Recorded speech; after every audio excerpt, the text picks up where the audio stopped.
Sumoto nga nasyak jud kayo. Kay babae yun ang iyahang bisita. Nasyak sad na nga nakita nako nga wala pod siya nag-expect nga naa ako. After pila ka seconds, she was the first to regain her senses. Naglibog sad na siya og unsay buhaton, then feeling awkward nga nihawa ra sa dayon. Nangutan ako nga kinsa to, kung say toyo ato niya. I-compose pa na ako ang kaugalingon para mo kalma.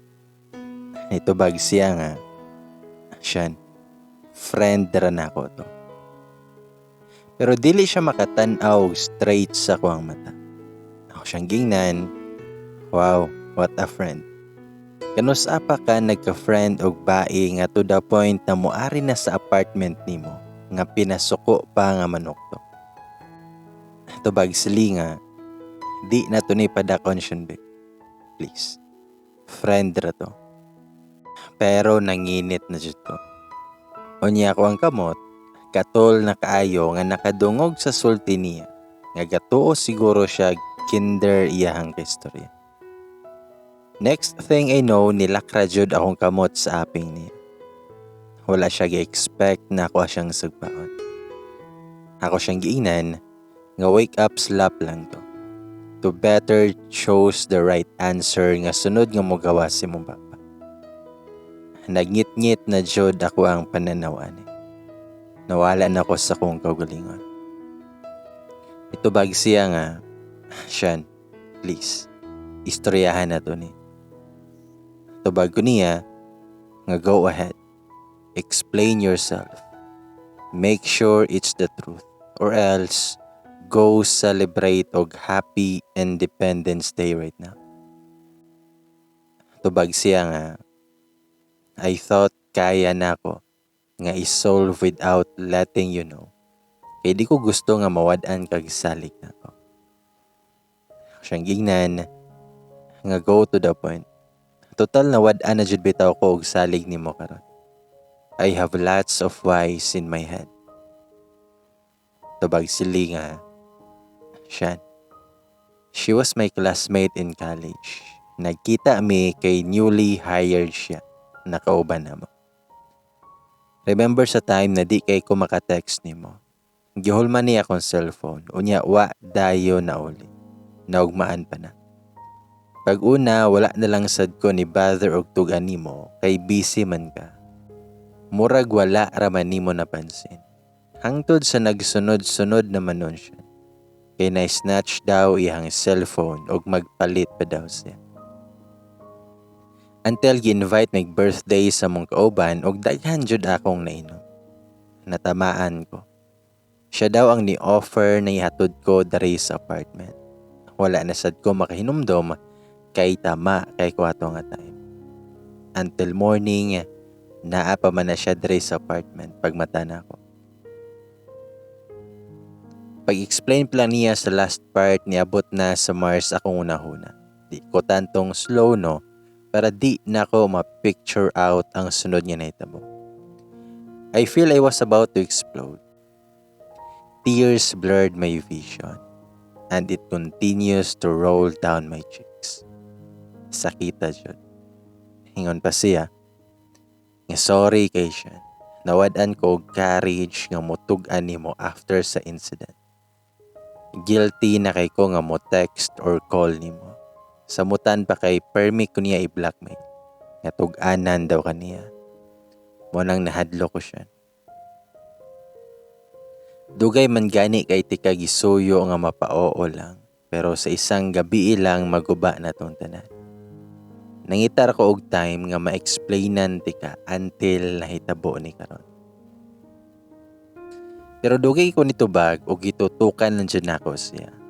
Never in my wildest dreams nga maabot mi ani nga point.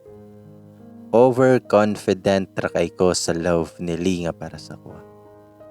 Sa akong ka-confident nga love kay ko niya, wala na ako kabantay nga nasubraan na siguro pud ko. Nga to the point nga nalimot ko nga laki siya. Nga what if na mo dool, nga matempted siya sa uban. Samot na kay layo kay me. Tagsa lang sad ko makakontak niya. Pero tama ba na itago niya na pirmi nga mag-anahan ang babae sa apartment niya? Kalapad ba? Ako siyang giingnan. Nga okay, sige. Muli na ko. Pabalika lang to siya dire. I guess, gusto sad nimo. Tubag siya nga, no please. Di ko masugot nga muli ka. I know nga makigbulag ka kung makauli na ka. Or worst, di na ka magpakita na ako. I know you. Mo ganing naglisod ko og sulti ni mo ani. Ako siyang giingnan. Nga unsa man. Papilion di ka. Paulion ko nimo or karon mismo kay bulag na lang kata. Tubag sili nga, sige. Pero ihatod di ka. Please. Pero ako siyang giingnan nga no need na. Niyari ko dari nga ako lang usa. Ug muuli sad kong ako lang usa. Nigawas din ko nga madungog nako siya nga permi og tawag nako pero wa jud ko nilingi niya. Pag-abot na ako sa akong apartment, perti na kong hilak nga mag-flashback sa kong nahunang nahitabo. First time ko nga nihilak taman, sukad na kami. Sakita man siya. Next moment kay nagtingog na akong cellphone from unknown number. Pag-open na ako, feel na ako mura ko og mubuto. Lami kayo ipang luwag mata. Ang message kay, "Hi Chan. Uyab di iPod minili. Taud-taud na. Sorry kaayo ug unta makasabot ka na ako. Sulti manggod niya nga wala na mo. Kay wala na kay time saya. Pagbasa yun na ako ani ni samot og grabe akong gibati. Wajud kog batia o gutom ani nga time. Bisan naka-order nako sa akong fave foods. Wajud na tandog ug ing ani di ay nang ma-broken hearted ta. Mapektuhan apil atong bito. Nakisama na lang po. Naglibog ko kung asan tinuod, pero kay lagi bae man siya, I chose to believe her. Itago lang nato siya sa pangalan, nga Berta. Huwag ako siyang giingnan, ngawa na lang day po nimo gi-confirm kung wala na ba dyan may, ay ha nagkakamo. Please, kahibaw ka nga bae sad ka. Makasabot unta ka sa akong gibati. Please tell the truth. Isulti sa kuha ang tanan-tanan. Ang ingon niya, nga devastated daw siya atong unang kita nila og balik nili. Kay nagbulag siyang ex ato na time. And syempre, alams na nga sili was there. Para i-comfort siya. Og mao to nga nasuod daw sila kayo. Niask nga siya nili og kami pa. Pero ingon daw nili nga wala na. Kay wala na ko'y time sa yaha. Mao to. Hangtod nagkasila. Lee will invite her to his apartment and it happens many time daw. Nabasahan daw niya usahay ang convo namo nili. Kay siya may padalhon sa cellphone. Gibawala na daw na niya si Lee na dili na mo kontak nako ug dapat daw pabulagan nako totally. I feel conflicted sa istorya niya. Kay di ba sulti niya ingon ni Lee nga wala na mi. Pero sulti na sad niya nga siya nga nagsuggest nga pabulagan ko. Pero wala dyan ako siya awaya or istoryahig mako. I chose to believe her and blame Lee. Kaya maayo kay si Berta mo istorya. Butan pa jud kayo og tingog. Nagkaistorya mi. As hinihin kayo siya. Nagiya-iya lang yun iyang bukan. Habitaw. Samot na siguro ni sa personal. Ug mo to, nga nito ko niya, kay buutan kayo siya ka istorya. Gitudluan pa ko niya na kay dili pa man di ay daw mi officially nga bulag. Mas maayo, ug magbulag na lang daw minili. Kay once a cheater, always a cheater na daw na. Dili lang kay ako lang ang uyab nili, nga naa pa daw nay mga ka-text. Ako sad, perting to niya. Nakigbulag ko. Giistorya na ko niya tanan ang sulti ni Berta sa tawag. Pero wala siya nisugot. Gipaggan ako siya without waiting for his explanations. Niya na siya sa kong apartment pero wala na ako atubangan. Nagminatay ra ko gihilak kasulod. Ani nga time ko nakasuway nga maghilak tungod sa duha nga rason. Naghilak kay broken hearted kaayo ug naghilak tungod kay di gyud ko makatulog bisan unsaon. Kapoy naman unta kaayo hinila. Sa mga to, nga mibalik na pod kog duty. Niana na siya sa hotel ug no choice na ko kundi atubangon siya. Nakaporma pa gyud siya nga gwapo kaayo lantawon. Ako mga kauban ug ubang guest kay naa jud ang mata siya nga nagdala man po na siya og flowers. Naka-imagine din ko nga naglakaw nga paingon niya. Tama kaha ako ang desisyon. Andam na bakha ko nga maglantaw na lain na iyahang kauban sunod. Kaya kaha na akong makita nga mag-post na kauban niyang bag-o sa Facebook na sweet kayo sila.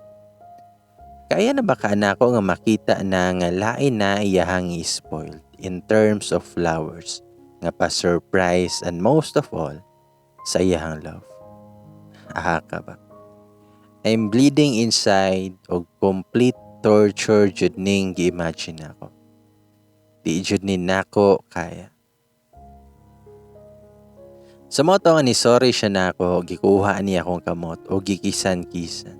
Kawalay ulaw Daghan kaya ni tanaw o gibawi dahil nako akong kamot. O gingon siya nga siyan. Mutuo jud ka niya. Gisiraan ra ko niya. Please, paminaw nako pwede. Wala mi relasyon.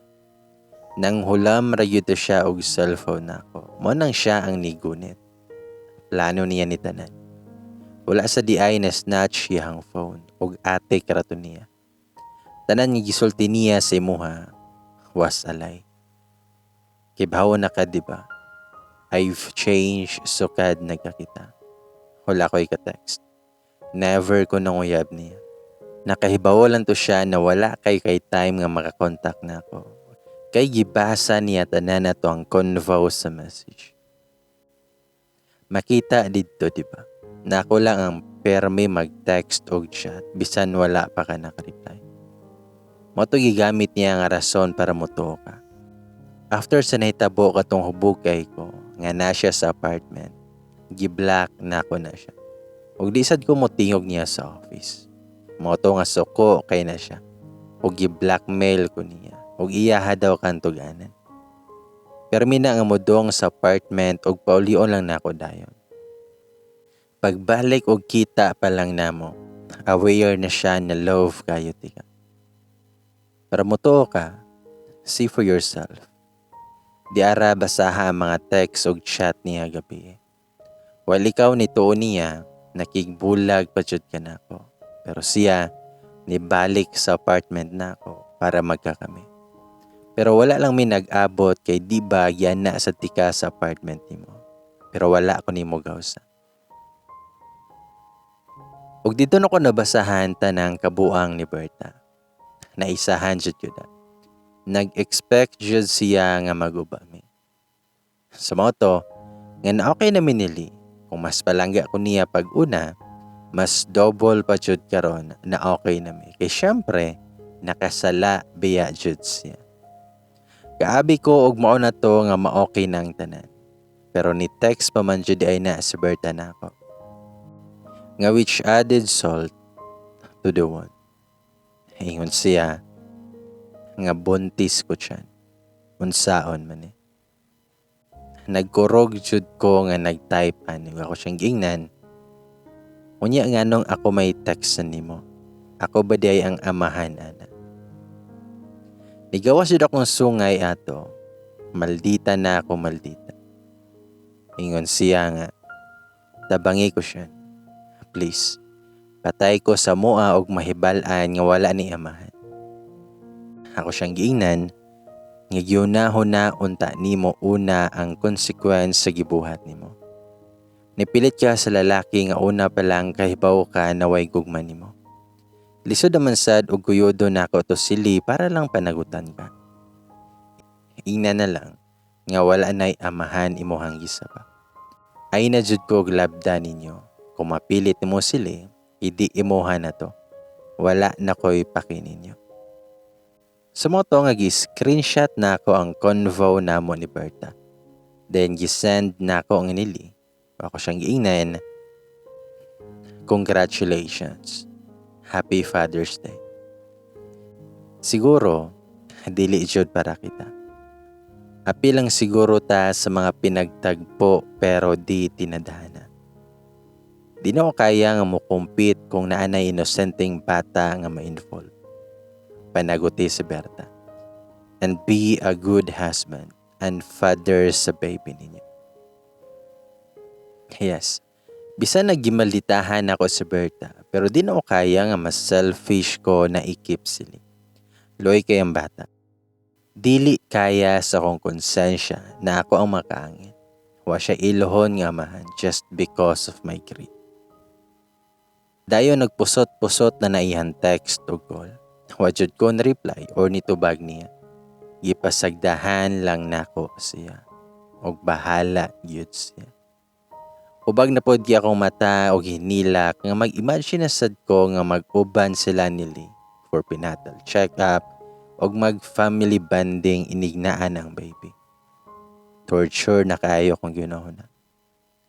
Pero kadugayan, gitubag na jud nako iyang call. Pero wala ko nitingo. Naminaw ra ko niya. Naghilak na pod siya og niingon nga siya. Ingon ko diba nga salig na ako. Paminaw sa ayaw too dayon niya. Nganong ako man ang amahan nahubog kay ko ato nga time. Kaisa ra sad to unya last month nag-uban na sila ni Ken. Didto si Ken nagstay sa apartment niya. Dugay-dugay sad to. To di ay si Berta uyab ni Ken. Nagloko lang na si Berta behind Ken's back. Maong please ayaw og to niya. Og buntis man gali na. Kakyan na. Dili ako ha. Nasyak jud ko sa giingon nili. Is this fate? Gi-off din ako ang tawag, unya nagmuni-muni. Nakaduhaan na pod kong Berta nga murag di na pwede ni. I need to return her the favor. Double the price. Pero wala pod gihapon ko ni contact nili, bisan nalinawan ako. Dapat patagamon sa ni siya da. Kay siya'y punot dolo aning tanan. Dahil ang sunod ako nga gibuhat, gigi-contact na ako si Ken. Nag-friend request ko niya, unya nag-message ko niya sa Facebook kay bago iyang account. Mo nang dili ko updated sa kinabuhi og love life niya. Nag-message ko asking sila pa ba ni Berta og ni-reply ra sad siya dayon og oo daw. Ingon pa na siya nga why asking. Kaila ba daw me? Nagselos ba daw ko? Motong niingon ko nga I said yes. Nagselos jud ko. Dili niyon duha, kundi nilang duha sa akong uyaw. Naingon si kanya, ha? Ni Berta og nili? Unsay connect? Nitubag ko nga, ni connect na gani na sa Berta. Mao galing nagka-problema minili. Luhag kaayo ng Berta nimo. Kaabisad ko og nag-level up na imong taste. After what ikasugta, namunit naman daipod ka og reject. Tubag si Ken, nga ijud ko ginganaan siya. Ani man noon nimo ipagawa si mo ang kasuko nako. O pagani ko kahibawon sinetabo. Kita na lang ta next week inag day off nako. Anahaon lang ti kadara. Anyways guys, MIU din si Ken. After graduation, exam na siya og napolcom unya na swertihan. Og hantod, mao na ni ang adlaw nga sabot na mo ni Ken. Pero ang kami nili, wala pa na okay. Gichatan lang nako siya nagaan kog space kadali. Kaya di ko ganahan nga motubang niya. Ayha na og sure na dili buntis sa Berta. Nisabot raman po siya pero everyday na siya nga mo text sa kuha. Dahil dahil nami sa restaurant sa hotel na ako ang gitrabahuan. Then ako ang i-explain ni Ken ang tanang nahitabo. Pero wag yung kabaguhan ni si Ken oy. Siya gihapon ng Ken nakaila na ako pag college days. Dali ra kay siya naka-smile og balik labon nako pagkahibaw nako nagminatayay nako gihila. Then ingon si Ken nga I have a plan siya. Are you willing to be my partner in seeking justice? Tubag ko nga, gikulbaan man ko nimo Ken oy. Unsa may plano nimo? Nitubag siya nga, why not pasiloson sa nato sila? Let's post some picture nga nag-ubanta nga malipaya. We'll see kung unsay bation sa nila. Ako siyang gingnan, di na siya possible oy. Pag solo dihaken. Munsa na lang ako ang mga kuya nga makita nga lahi na sad akong kauban. Upawan jud ko ato nila. Dili na siya proper. Nitubag si Ken nga kasayon ra ana. Paghimo na lang bag-ong FB account ug ayaw i-add imuhang mga kuya o relatives. Sili lang ug ang uban nga friends na dili close sa mga kuya nimo.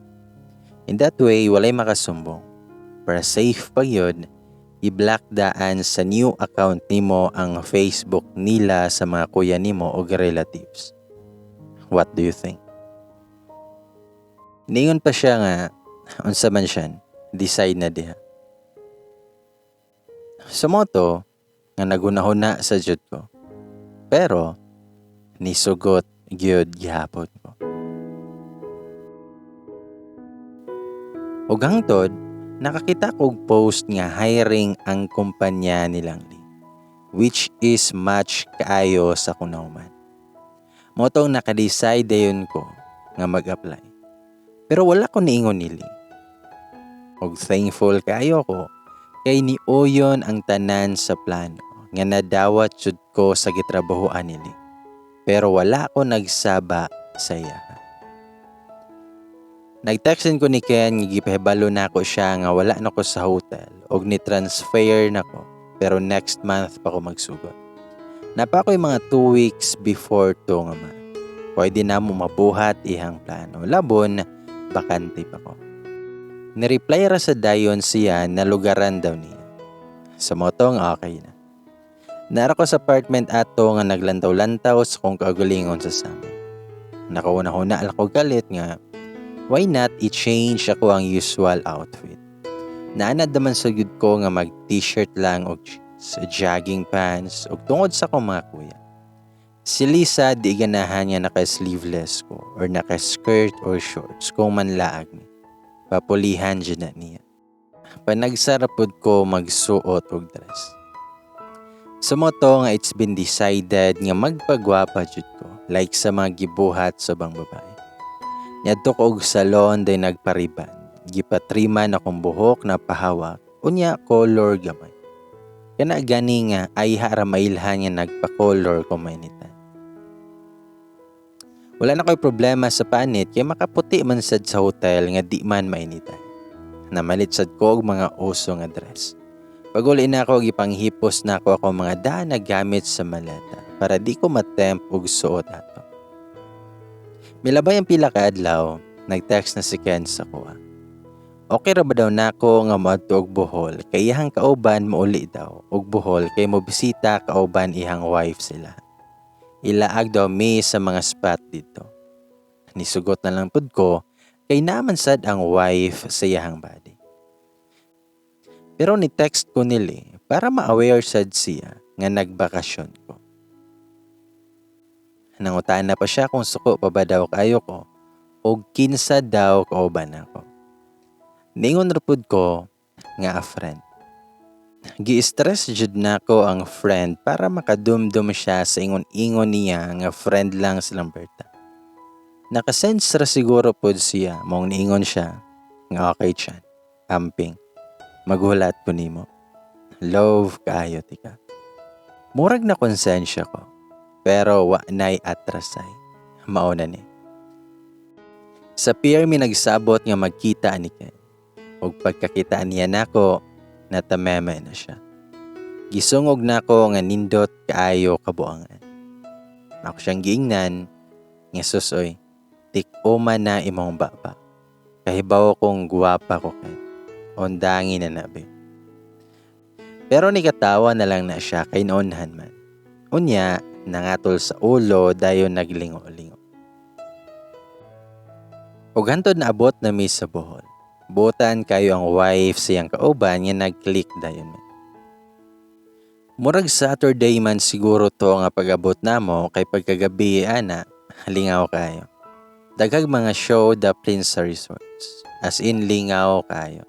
Naay mga nag-fire dance ug mostly mga foreigners ang nandito. Then pagkaugmaan na, kay mag-swimming namin. Akong gisuot kay one piece nga navy blue ang color na swimsuit. Open kay ang likod. Pero gisapawan na ako og short for pictorial purposes raman eh. Kaya di ko pwede nga maligo kay sayang kayo ang buhok. Kay bawa pa lang ko nga maabot mi dinhi, wala na lang unta ko nagparibandaan kay nindot kayo ang dagat. Sumoto nga picture na mini Ken. I-post na unta dayon ni Ken ang pictures pero wala ko ni sugot. Kay for sure kung makit-an nili, mahuman jud tanan kay magpermi na to og call og text na ko. Then kinugman na kay nanakay mi sa floating resto. Ijud ko makalimot ani nga time kay one of their staff approach me nga nag-English na siya. Taas kay nga litanya unya tubag nako kay Bisaya. Nikatawa na siya kaya nag-expect na siya og one of their Chinese guests daw ko. Char lang. Kuyawan sad ta. Nasa didto sulod sa floating ang nanganta nga mga entertainer. Beautiful Sunday ilahang gikanta. Pampa-alive sa ambience sulod sa floating. Nindot kayo og mga tingog. Og kani si Ken, baga kayo og kubal nga nihangyo nga pwede ba daw mo kanta. Gihatag din sa vocalist ng duha ka mic. Og namuot pa ko kay nganong duha ka buok ang gihulam niya. Ni-request na siya og Lucky daw by Jason Mraz. Gisugo niya iyahang kauban nga mag-video. Hanad kay mamili og kanta ba. Ang intro kay fit kaayo sa scenery bahalag di ocean god. Dayon ni sugod na siya og kanta. Pero mga next seconds, nawagtang akong smile kay nagtan-aw sa duha ka mic na iyang gigunitan. Kay naka-feel ko og dili na jud mo. Kay while nagkanta siya, nagkaanam na siya og duol na ko. Nagkatawag yod, unya gitunol niya ang isa ka mic. Diunta ko musugot pero apil ito siyang plano. Do it man ang kanta. Monsa na lang kasili sa chorus nga maminaw ani. Saba pa jud kay todo singgit ang uban. Plus si Ken pa jud kay nipunit og buwak sa decor og gibutang sa dungga nako while ni kanta. Masumbagan na jud nako ni siya ba. Pero if I have to compare between Ken and Lee, Ken was the exact definition of cute. While si Lee was the perfect definition of handsome. Pero bisan pa man og pang boyfriend material jud si Ken. Di lang jud mi compatible duha. I don't feel the spark. Maong pang body-body ra jud mi taman. Sumoto nga after na mo og kanta, nidoli na si Ken siyang kabady.